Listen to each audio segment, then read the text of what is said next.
Alright, so I'm here to talk to you guys today about how to string a lacrosse stick.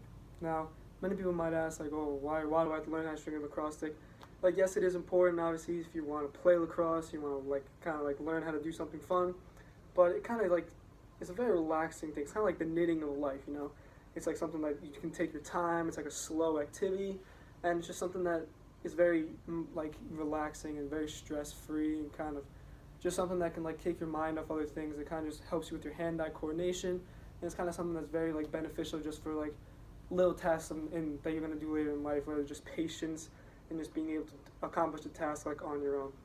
So in order to do this task, you must follow these 5 easy steps. Now the first step obviously is to gather material. Now, the material you'll need is a lacrosse head. Now and you can pick any lacrosse head you want. Like this one is an STX Under Armour, so it's kind of a basic head. And after that, you want to go with some mesh. Now, mesh, it can be hard mesh, it can be soft mesh. This right here is soft mesh. And most people like to go soft mesh because it's easier just to kind of handle the ball and able to just shoot faster and kind of just able to be a better lacrosse player. Now, this is also the side string. Now, the side string is also used for the top, and it's also used for the side walls, and is just very important in stringing the lacrosse stick. You will definitely need something like this. Now, shooting strings is the last thing you will need, and this shooting string is also very important because it allows you to hold onto the ball and make it easy just to carry and throw and catch the ball. Now the first thing you do is take your head and take your mesh. Now after taking your mesh, you want to make sure you spread it.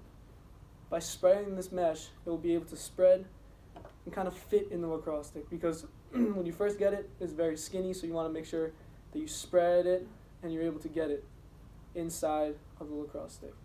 Now once you get inside the head, you want to take your string. Now your string, there's these little holes inside the head, and you want to go through and then also go through the mesh.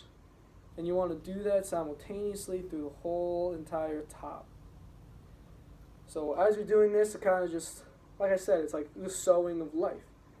Like it's kind of just slow and easy, relaxing, just taking your time. Now, make sure when you do it, you want to make sure you start getting it tight. Because the tighter you get it, the easier it is to keep your head straight and to keep the mesh intact and to be able to hold onto the ball better when you play. It's just easy way. So just have a better stick if the tighter the mesh is. So as going through, I want to just continue this process. I know it's very repetitive, but it's like relaxing because you're kind of just accomplishing attacks, working on the hand-eye coordination because that's also very important because you want to make sure you got nice, strong hand-eye coordination. And as you're doing that, you want to go all the way across. As you're going across, you also want to make sure you go through the side. Now also the side wall is very important because if you don't have a side wall, it's not going to be able to hold on tight. And the same thing, the tighter you go, the easier it is. So as you're doing this, you kind of want to think to yourself, like, how it's beneficial just to help you in tasks and in life. So as you're going through it, you're just, like, thinking about how you're doing this on your own, and you're able to just do it and enjoy it and just, like, have fun, relax. It's just something to, and also when you're out there playing, you're just like, man, like, I strung this myself, like, this is so cool. And even, you can even ask other kids, you can string their sticks. A lot of kids will pay a lot of money to string your sticks, so you can have extra money in your back pocket. So as you go through all this, you go all the way down the sidewall, all the way down, through each hole, you want to make sure that you put on the shooting string. Now shooting string is all up to your preference. So when you throw, it's your throwing way of throwing. So if you're more of a down thrower like I am, you want to go the higher, the better. So you want to go about 4 loops down if you're a down thrower. So when you throw, you follow through and it goes down. You want to make sure that you follow 4 loops underneath. As doing this, you want to go in and out of the holes on the same exact line. Now this also has to do a lot with patience because you got to eyeball it. You got to kind of put it up, kind of take your time and look at it. The quicker you go through this, the worse your stick's going to be. So it's a very patient and very easy and relaxing thing to do. And I'm just going to say it again, it's like the sewing of sports, of life. Just got to take your time, use the stick, use all the string you can to go all the way through.